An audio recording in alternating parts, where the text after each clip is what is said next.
start recording. And I'll hand it over to Nick Bossinetto to get us started. All right, thank you, Amanda, and welcome everybody today to the Redesigning John Fitch Highway, a climate resilient corridor. This is our public design review meeting. Next slide, please. Yeah, so I don't know how many people have seen any of our other public outreach meetings or other meetings we've held, but basically the project team is broken down into two distinct pieces of the project. The first big part of the project is stormwater design. Again, the John Fitch Highway, we're designing it for climate resiliency.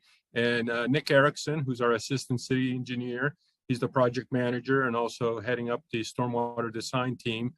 Our consultants are Amanda Cohn and Jonah Netto from Western and Sampson. And then, of course, the other big piece of this project is transportation design. I myself, Nicholas Bossinetto, I'm the Commissioner of Public Works and City Engineer. And our consultants are Fuss and O'Neill. And Nick LaPointe is here today to answer your traffic engineering questions. Next slide, please. Yeah, so the outline of the project, here's a picture of John Fitch Highway when it was being built back in the 60s, I think. So today's presentation, we want to give you an overview of the project. We're here to answer your questions and listen to your comments. The public input is very important to us. We want to make sure that we're taking into account all the considerations of people that live, work, and travel through the John Fitch Highway. We're going to explain to you how we've progressed through the design of the corridor, what the process has been, how we arrived at some of the design concepts. And we're going to have discussions. Again, public participation is very important to us. And we're going to explain to you the next steps. Next slide, please. So here's a little history of the John Fitch Highway project. Nick Erickson's on board too. He can explain a little bit better the situation with Baker Brook. But basically, what happened was this was all farmland, wetland back in the day. In the light green, you can see the historic flow of Baker Brook in the wetlands. When John Fitch Highway was built, it was built as a commercial corridor. So the highway was built, and also a lot of the developments were constructed adjacent to it. As you can see, the Baker Brook was redirected around the highway and around the developments in what is shown as the dark blue line. That's the current flow. But of course, nature being what it is, we have flooding issues there now. Historically, there's always been flooding issues because the brook wants to follow its natural path. The wetlands want to overflow where they used to be. So that's sort of the background of the history of the project. Next slide, please. All right, so I'll let Nick Erickson pick up on these slides to explain to you a little bit about the resiliency component of the project. Thank you. All right, thanks, Nick. And just to add to what Nick said about the previous slide, sometimes we see as much as about a foot of water on John Fitch Highway during some floods, some heavy rainstorms. So that's one of the main drivers behind this project. Just a little more background on how this project came to be. The city originally applied for a municipal vulnerability preparedness planning grant through the Executive Office of Energy and Environmental Affairs. We were awarded that grant. We received money to create a hazard mitigation plan for the city. And essentially what that hazard mitigation plan did is it prioritized what the city perceived to be its greatest strengths and weaknesses and vulnerabilities in regards to climate change. And in this report, we prioritized those vulnerabilities in order of importance. And John Fitch Highway happened to be at the top of that list. So after we completed the MVP planning grant process, that kind of unlocked the door to additional funding under the MVP Action Grant Program. And so we applied for and received an MVP Action Grant to begin the design of addressing the stormwater and flooding issues out on John Fitch Highway, improving some of the pedestrian mobility through the corridor. And that's where we're at right now. We're undertaking that conceptual design, 25% design using the MVP Action Grant funding. So the graphic you can see on your screen shows some of the changes in precipitation that are expected over the that have occurred since the 1960s and are expected to continue over the next 100 years well into the future. So as you can see, for the 6-hour 10-year event, we see an increase of 0.15 inches of rainfall between 1961 and 2015. And then for the 24-hour 100-year event, we see a much larger increase of almost 2 inches between 1961 and 2015. So that's one of the things that we're taking into consideration with the design for this project. Next slide, please. So here we have the project timeline. So as I mentioned before, we received an MVP action grant for this project to complete the 25% design. And essentially that's where we are right now. We're towards the end of the 25% design. And the second phase of this project is what we call the Massachusetts Transportation Improvement Program. And what we'd like to do is take this 25% design, bring it to Mass DOT, and have them basically design and construct the project as part of the Mass DOT Transportation Improvement Program. We call it the TIP. And then after that's completed, sometime between 2021 and 2025, future phases of work along this corridor include addressing the northern section of John Fitch Highway up towards Coolidge Park and moving up to the roundabout up there at Ringe Road, increasing connections to regional bike networks. We just had the Summer Street project completed by Mass DOT late last year that constructed bike lanes down into Lunenburg and Leominster. So we'd like to continue to expand these connections to these types of bike networks.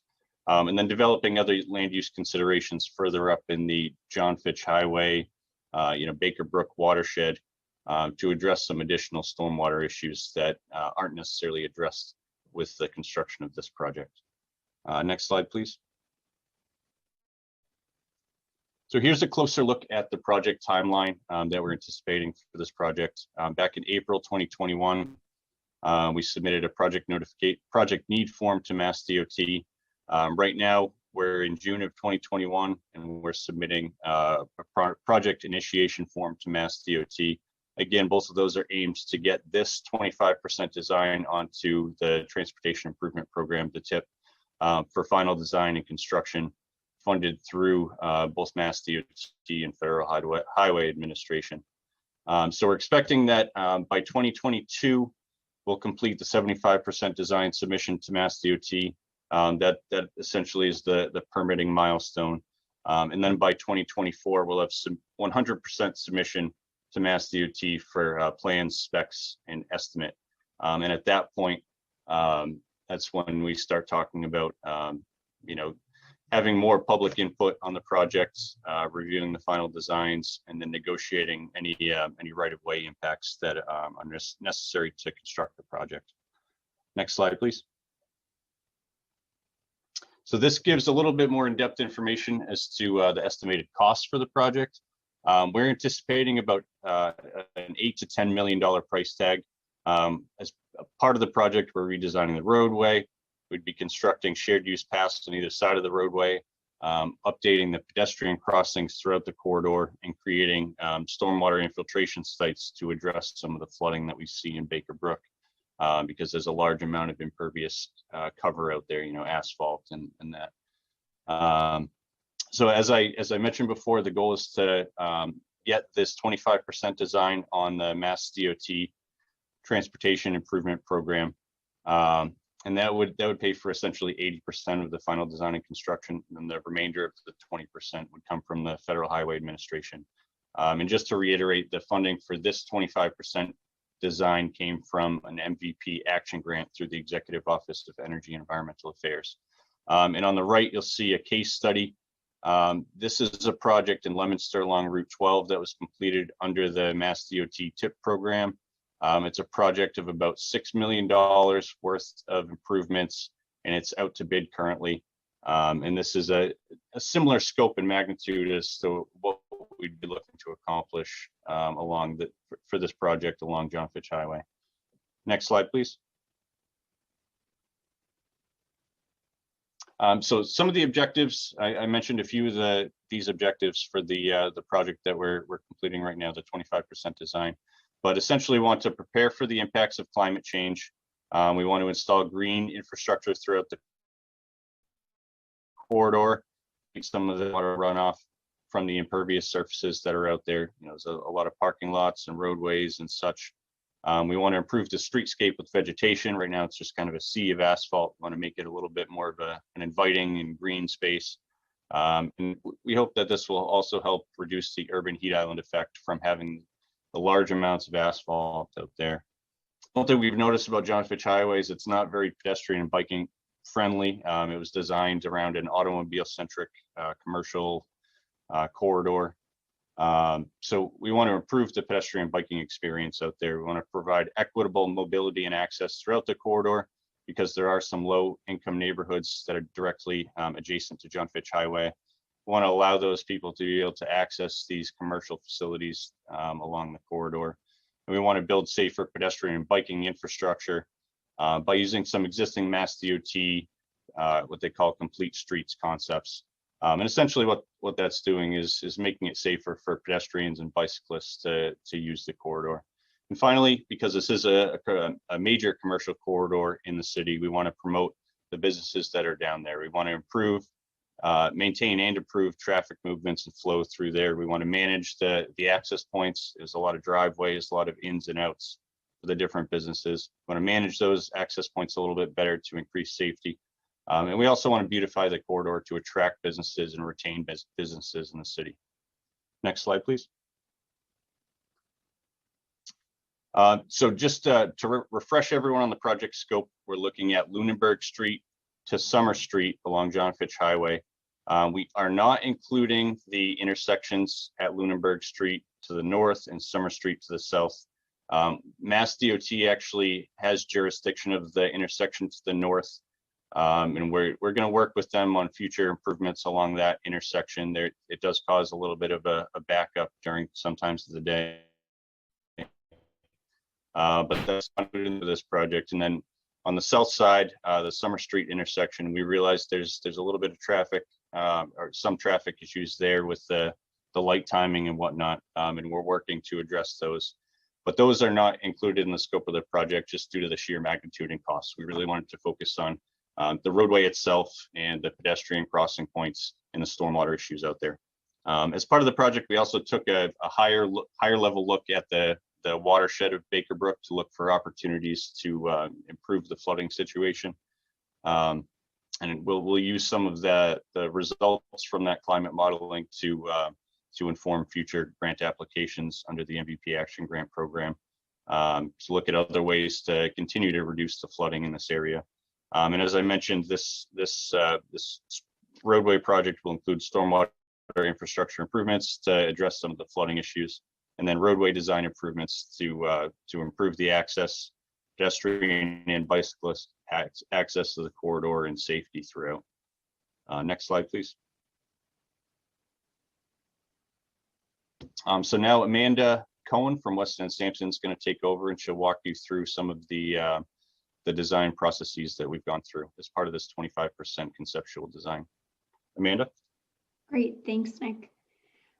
So we've already talked about some of the options that we had to engage with the community members, residents, business owners, property owners throughout the process. And I wanted to give a little bit of overview of those, but also some of the other steps that we've gone along the way to get to the point that we are now. So we started off this process with envisioning John Fitch Highway, and this included an artwork challenge and a comment period. And then we came together to review all of those in a public meeting, just like tonight.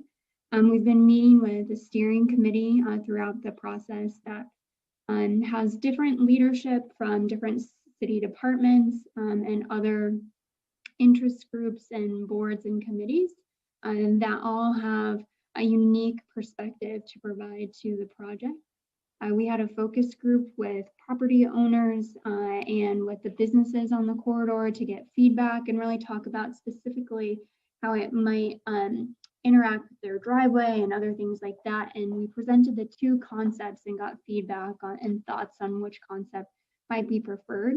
And that preference on the different concepts that we originally looked at was also available through a video and a survey for community members to weigh in on. And so that was really our phase 2 of the community engagement. And now we're in our final phase, presenting the design that we are currently at. And so you'll see that later tonight. But in addition to the public engagement, we've done research, we've done some simulations, we've completed a functional design report, and also, as Nick mentioned, looked into the long-term resiliency of the Baker Brook watershed, and I'll talk a little bit about that in a few slides. Some of the results of those public comments were to improve the traffic flow. So again, some of this is driven by the signalizations, which we're not heavily looking at, but we have taken a look at some of the turning lane options to make sure that that traffic continues to flow, but that it's also safe for pedestrians and bikers, which is the number two item of concern that people would like to see improvements, followed by more trees and plants. And so those are the three things that really drove our decision making, and some of the other things are also going to be incorporated as we move along, but they're really kind of the cherry on top. More bike amenities like the bike parking and more seating, better lighting, public art.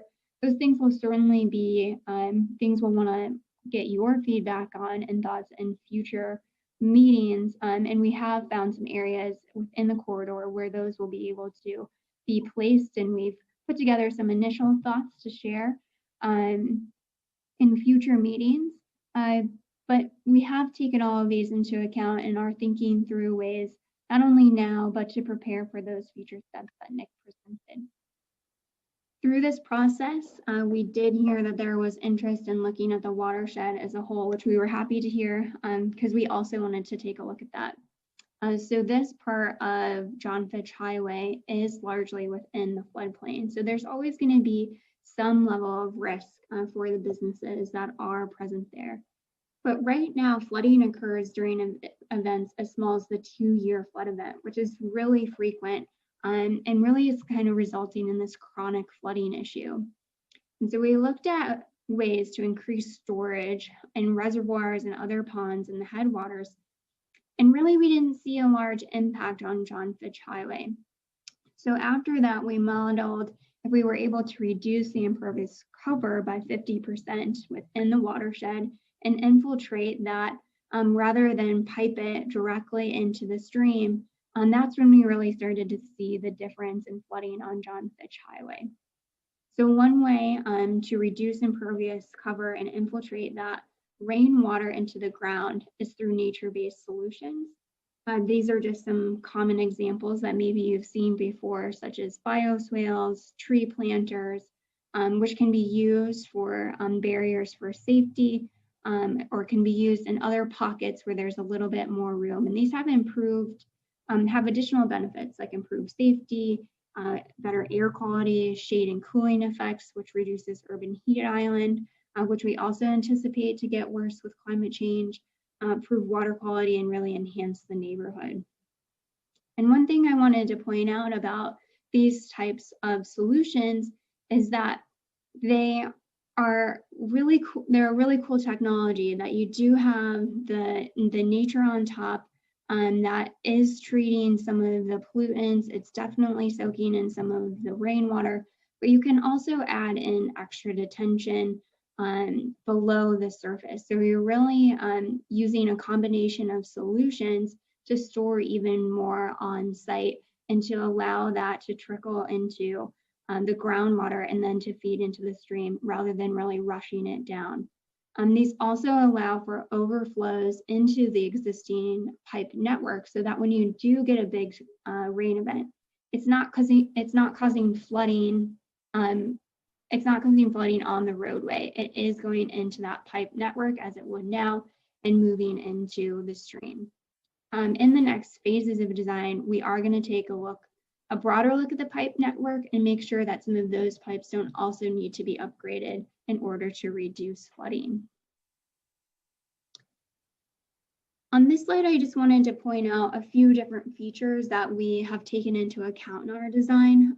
We know that it's really important that these stormwater features are low maintenance.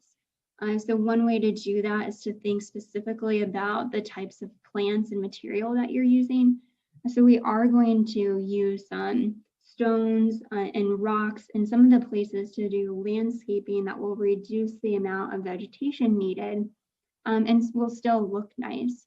The plants that we are going to be putting in are drought tolerant and salt tolerant, knowing that this is next to a roadway. We live in New England, so there's definitely going to be some salt out there. So we want to make sure that these plants are hardy and are going to survive through the elements.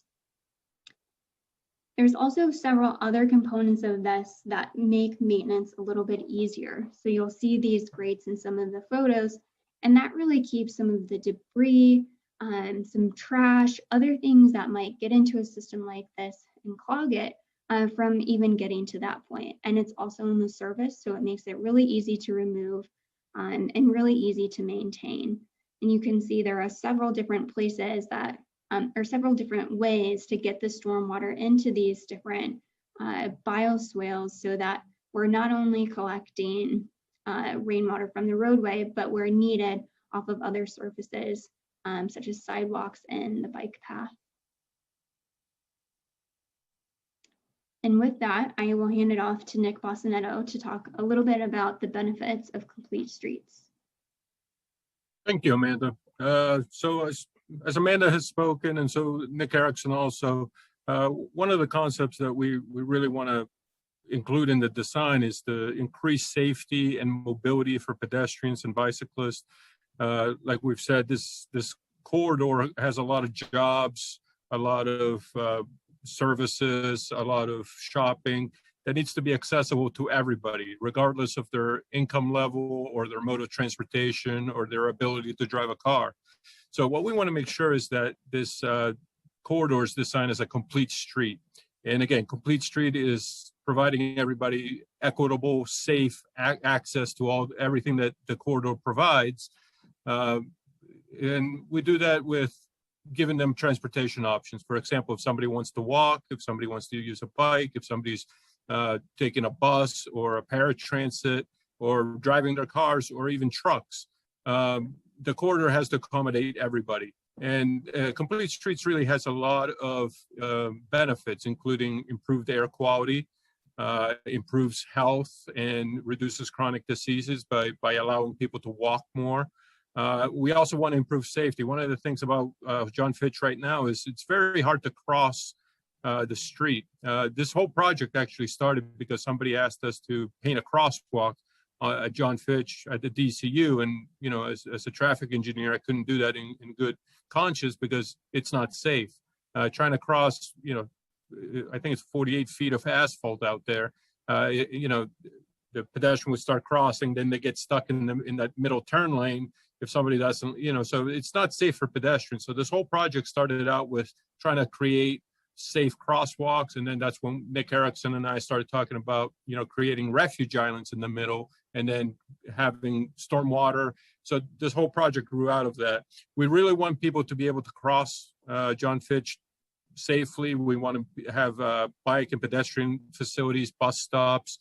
Again, welcome everybody.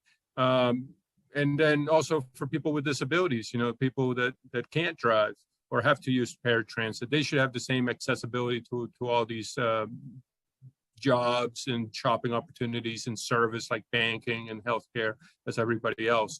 Also, by having complete streets, it's a big economic benefit to the corridor, because the more people that can access it, the better it is for the shopping and the business owners, and it is also better for the community.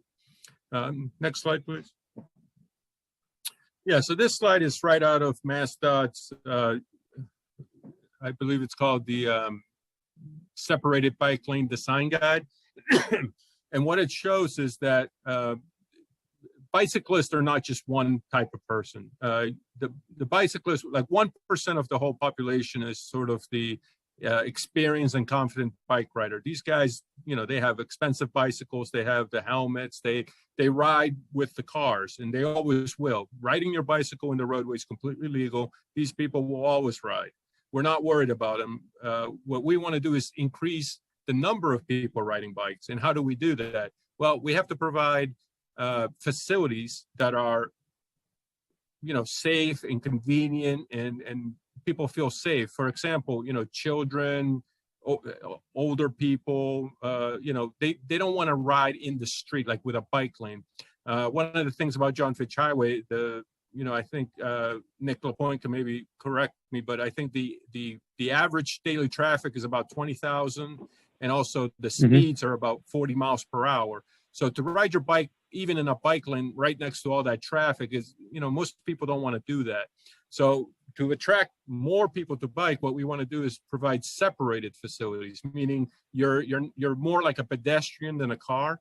And the way we did that with the design is we incorporated, again, the stormwater management and all those things, and put the bicycling facilities separated from the traffic, more with the pedestrians.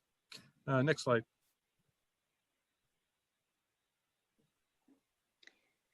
Great. So we just wanted to pause here and see if there were any questions in the chat, or pause and see if anyone had questions about kind of the project overview, the process, the concepts before we move into presenting the design.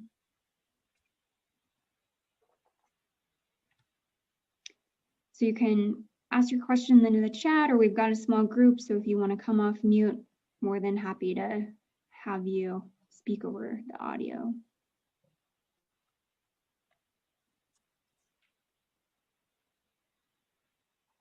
Okay, we'll keep thinking of your question. We'll have another time to talk about that at the end. And Nick LaPointe, if you want to take us through the design, we'll kick it over to you. Sure, thanks, Amanda.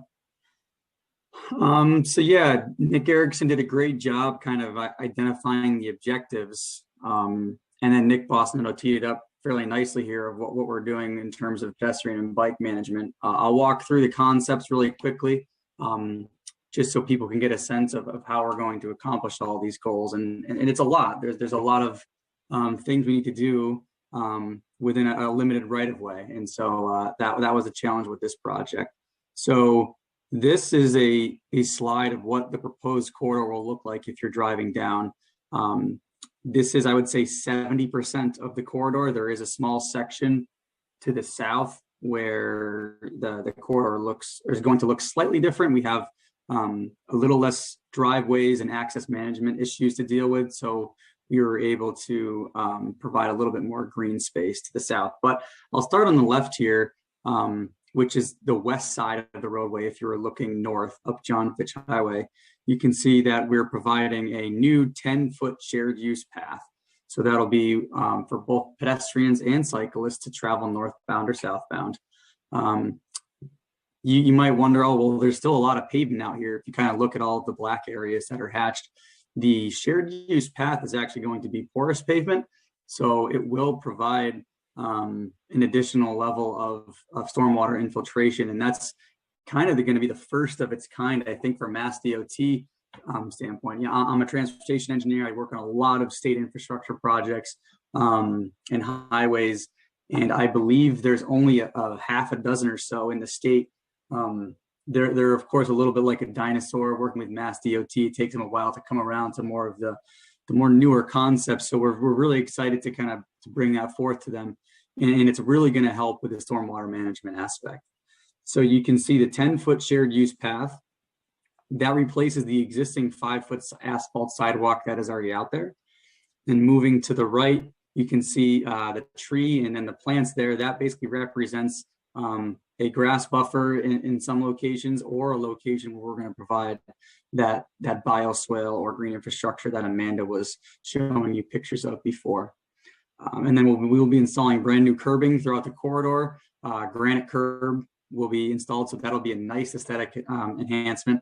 Right now, it's kind of a mix of bituminous curbing. There is some granite curbing out there, but I think all would agree that a fresh granite curbing can really change the way a corridor appears.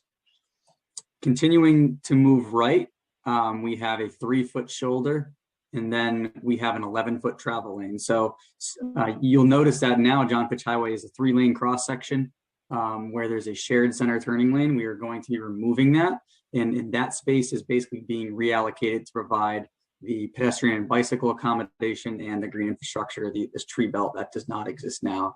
And so the new tree belts are really going to be a great enhancement. They're going to reduce that urban heat island effect. In 10, 15 years, you're going to have a really nice tree-lined corridor. That'll be a much more enjoyable place, especially for the pedestrians and cyclists.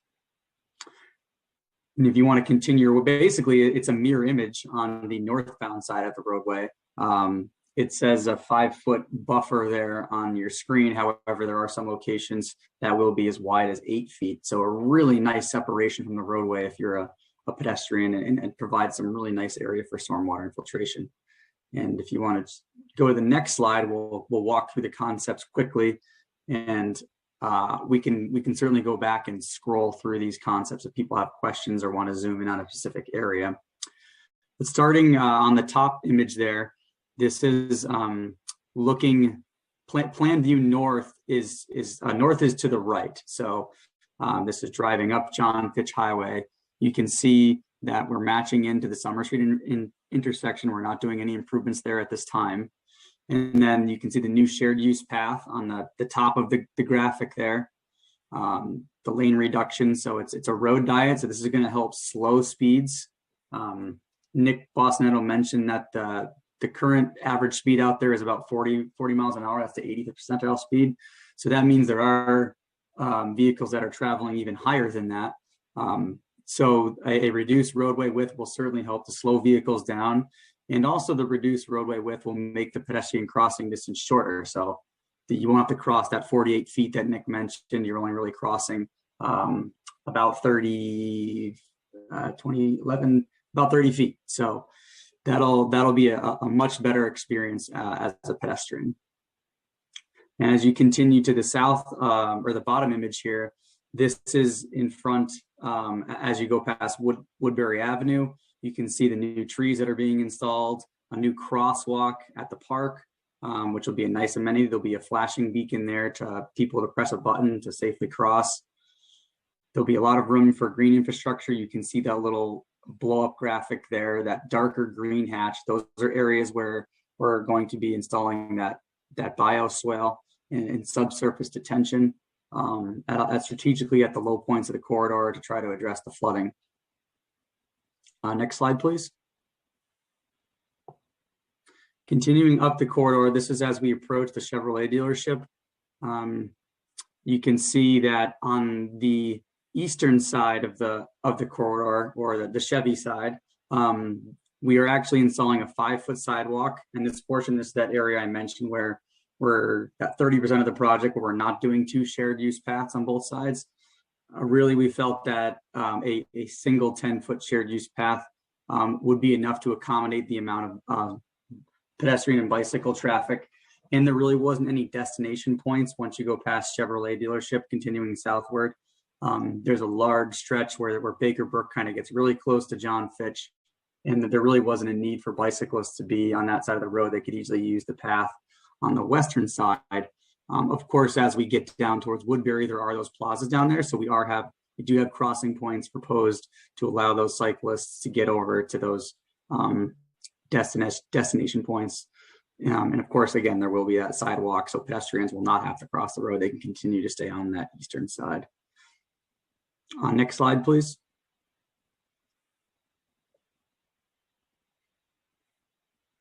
So this is where the corridor starts to change character a little bit. We have a lot more driveways. This is where we looked at access management, ways to get in and out of some of these businesses. And we were really sensitive to that, making sure that we didn't restrict access. It's more of narrowing up some of the driveways. Some of them are much larger than are necessary. We did look at truck turning movements throughout this entire corridor, so we're very sensitive to those businesses that may have larger delivery trucks in terms of access management. But in general, again, it's a road diet, so you can see we eliminated the center turning lane. At Upham Street here, you can notice that we do have a dedicated left turning lane. So we want to make sure that cars can still get out of the travel lane and make those left turns safely. A lot of times what happens when you eliminate a center turning lane or a corridor that has very high traffic and a lot of driveways, you'll get an increase in rear end collisions. And so we're very aware of that and sensitive to that. So we looked at strategically placing left turning pockets at some of the higher volume driveways to make sure that we weren't going to exacerbate any rear end collisions. And you can see also at Upham Street that we're providing a median, a pedestrian refuge. That's going to really kind of be a gateway point to where the corridor begins to kind of transition. So we have a little bit different green infrastructure components in this area as the corridor narrows up. We have now, if you look at the screen, we have 2 shared use paths. So there's one on the western side and one on the eastern side of the roadway. This will provide bicyclists equitable access. Initially, we looked at concepts that only had a shared use path on the one side, and we realized, well, that would basically strand a bicyclist on the market basket, and they wouldn't be able to get over to the Cinema World Plaza. And we really felt that was not the right approach. So we looked at providing on both sides, and that's ultimately what we ended up with. And I think that's a strong benefit to the project. You don't typically see that 2 shared use paths and corridors like this. So I think Fitchburg is lucky that they have the right of way available to be able to construct this. Again, you can see green infrastructure components, those darker green hatched areas scattered throughout. Those are at low points. Again, has the underground storage.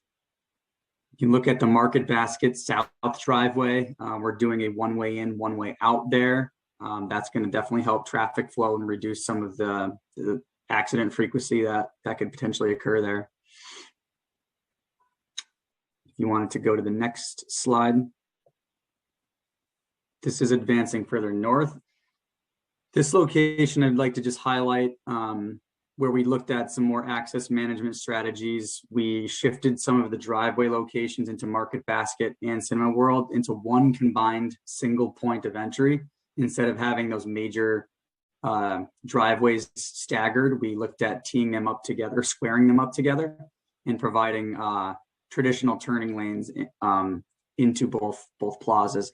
And I think that's going to help a lot with traffic flow and make it a little bit easier for people to get in and out of those plazas instead of having those staggered where you're not really paying attention. If you're kind of leaving Market Basket, you're really looking for traffic on John Fitch. You're not really paying attention to traffic getting out of the Cinema World. So I think having these squared up will make it a little bit easier for people to get in and out.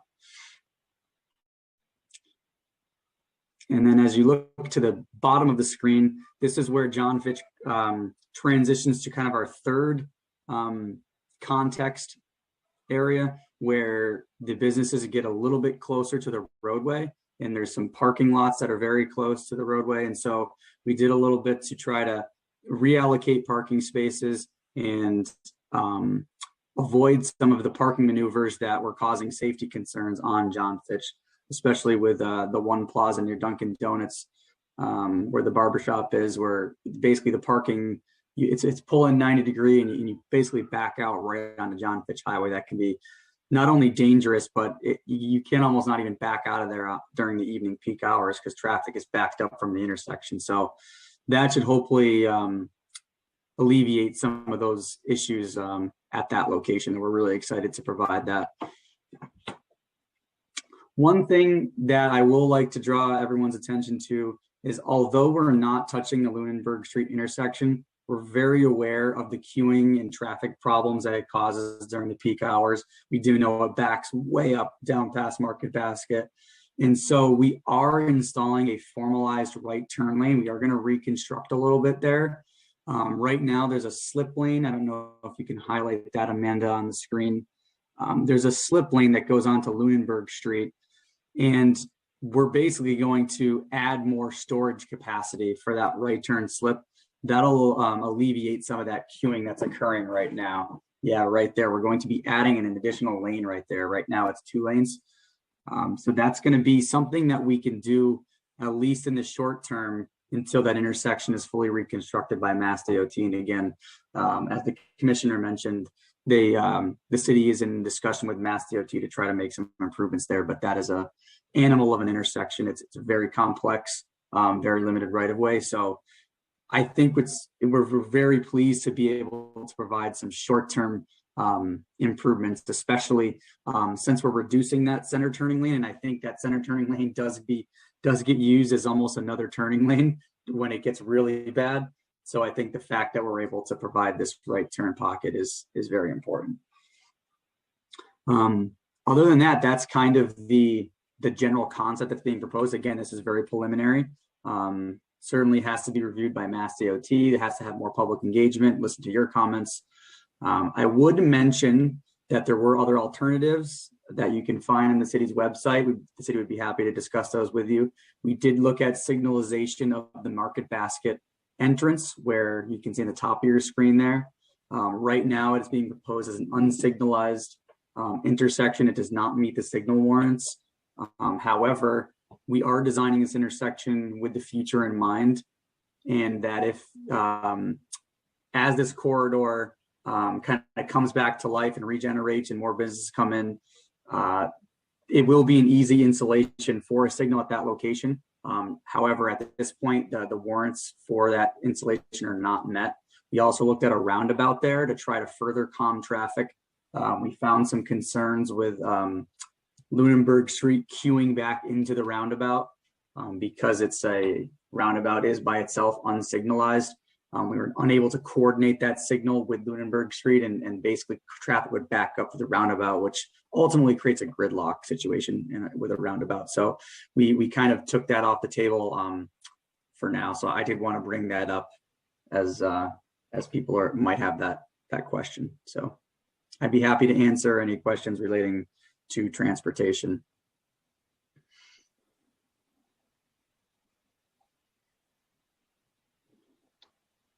So we have one final slide here before we go to the discussion. And this is really just to say that although our MVP action grant is ending at the end of June, and so this phase of the project is over, it is going to continue. We are at the beginning.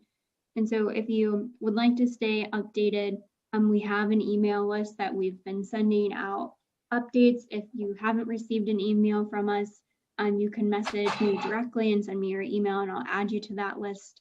But also you can email the one on the screen, John Fitch Highway, or jfhproject@fitchburgma.gov at any time to send in your feedback to them, or if you have questions on how you can get involved in the future, or what the current status is. And so that's going to remain live. We're going to put updates on the webpage when we can, post to social media.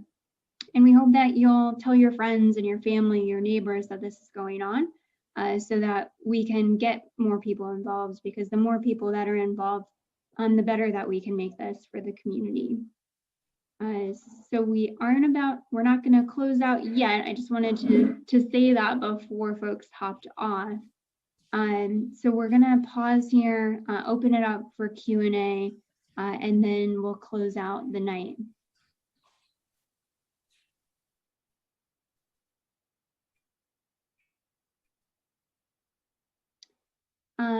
Jim, I think you have your hand raised. A question for who are you referring to? I missed it. Yeah, Jim or James Lamb. Can you hear me? Yep. Can you hear me? Okay, this is a question for Nick LaPointe on the design, and really kind of focused on Market Basket. Mm-hmm. Who do we work with? Should they agree to or want to work with you on the relocated entrance? Who do we work with on the impacts to the state that occur beyond the 25% design? Hey, Jim. Yeah, nice to see you. So great question. We meaning the city, Fuss and O'Neill and Weston and Sampson, coordinating with you directly due to some of the right-of-way stuff that's happening. That'll be likely after during the 25% design review period. We'll probably meet with you after we've received comments from MassDOT on the design, just to ensure they don't have any major issues. They might say, we want to ensure that they're okay with the overall design first. But yes, there'll be a multiple meetings that will occur, and we'll work on making sure that we accommodate any concerns that you have on that. And especially if there was any improvements that Market Basket was planning, we would want to take that into consideration. All right, great. Thanks. So you're probably 6 months away of a discussion of a good meeting. Sounds good. I won't hold my breath. And Nick, is that true for all of the abutters, or how do you, yeah, that's going to be applied Pretty much across the board? Pretty much. I mean, I don't want to single Market Basket out, but obviously they have some of the largest frontage along the project, so they have some of the most impact. But that goes for pretty much any abutter on the corridor. There'll be meetings. There'll be abutter meetings where we can look at your property in particular and address answer any questions you have and try to work with you through the right-of-way process. And those. There'll be multiple opportunities for that. Like I said, the first one is probably in 6 months once we receive DOT comments. And then actually once right-of-way negotiations occur, and that won't be until 75% design, when actual legal agreements, temporary easements or permanent easements, whatever the need may be. So that'll be with all the abutters. Nick, this is Mike Douglas with Unitil. Mm-hmm. And just looking at the plan, is it only one safety corridor for a pedestrian crossing? And that's in front of Market Basket, basically? So where if you want to go back to the plan, who has control, Amanda or Joanne? We can look at that one in particular. So Unitil is on the upper left of this image on the top. Right. So there's very little impact to the Unitil parcel right now. There's basically a 10-foot wide shared use path on the frontage that's being installed. There'll be a new crosswalk across Upham Street, and then a new crosswalk across John Fitch Highway on the northern side.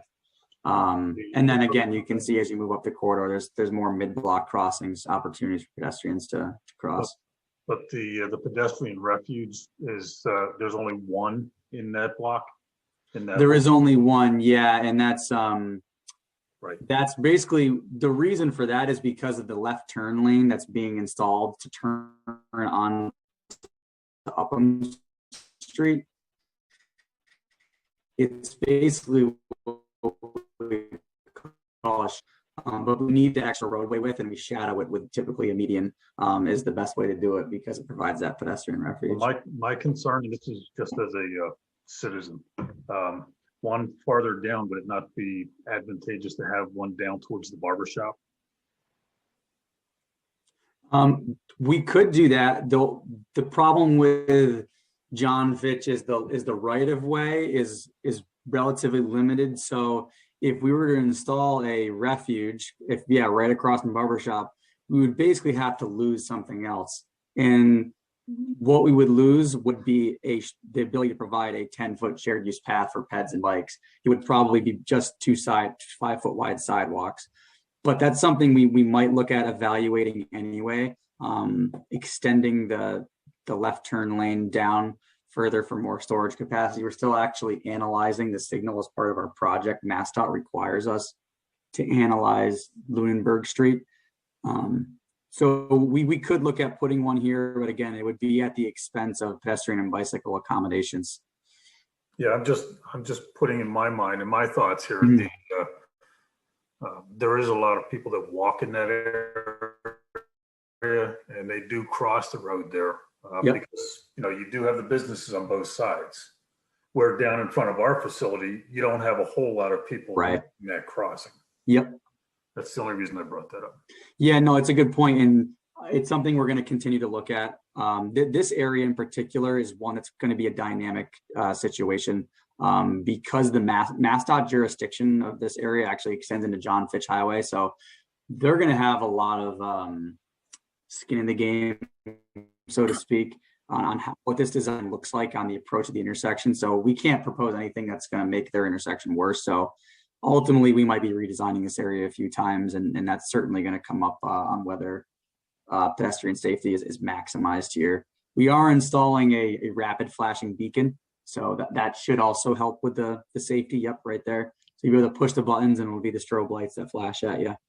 Okay. But yeah, that's a great comment. Okay, thank you. Al Smith with a question on that, because with MassDOT, you don't have a crosswalk on Lunenburg Street to cross John Fitch Highway. If you were coming down Lunenburg Street, you can't cross easily on by Dunkin' Donuts in that area to continue on, because that would all be part of MassDOT. Right, Hal. Yeah, that there is a strong possibility that some sort of improvement, whether it be new markings or curb ramps, get incorporated, because MassDOT is going to want some sort of connectivity. Even if we don't touch the entire intersection, we're certainly not going to be, repaving and fully reconstructing and doing utility work, but there could be some restriping and new crosswalks as part of the project that ends up getting added in. But yeah, we certainly are aware about stranding, and the crossing that intersection is not great, and it has got to be addressed at some point.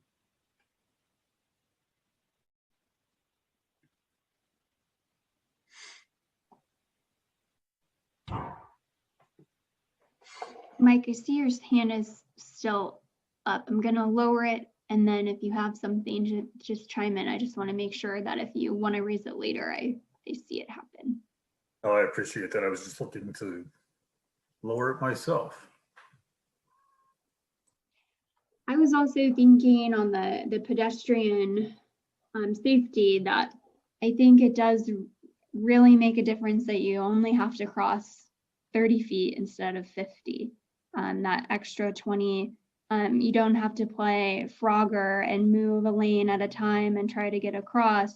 You're going to be able to see, and they're going to be able to see you with the lights, and it's not, even if we had the flashing beacons with the 50-foot that you had to cross, it still wouldn't be as safe as these 30 feet, the 30 feet journey. So I think that's another point that I wanted to just highlight, in case that sparks any thought for anyone else.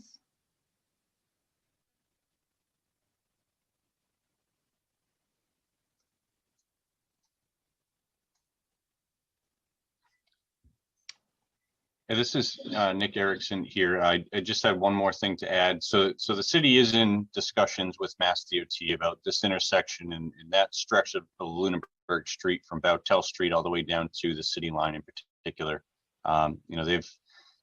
They've asked us if the city would be willing to take ownership of that portion of the roadway. The city doesn't want to take it on unless Mass DOT makes pretty significant efforts to correct the issues that are out there, including reconstructing the roadway, sidewalks, fixing any issues at the intersection itself, and then the bridge there where Baker Brook flows underneath Lunenburg Street, just adjacent to the Dunkin' Donuts, and those things would all need to be addressed before the city made such a commitment. But that is a discussion that's happening. They're aware of the project that we just presented, and this intersection itself was also on the Mass DOT TIP program a number of years ago, to reconstruct the intersection and fix some of these issues that are being discussed at this location in particular.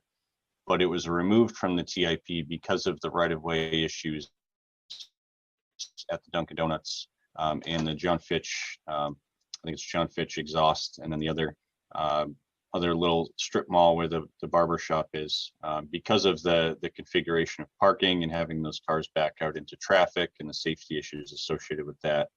And then the obvious issues with the curb cuts at the Dunkin' Donuts, and the traffic issues that presents, dumping those patrons of the Dunkin' Donuts right out into the intersection essentially. So we're hoping to correct a few of those issues with this project.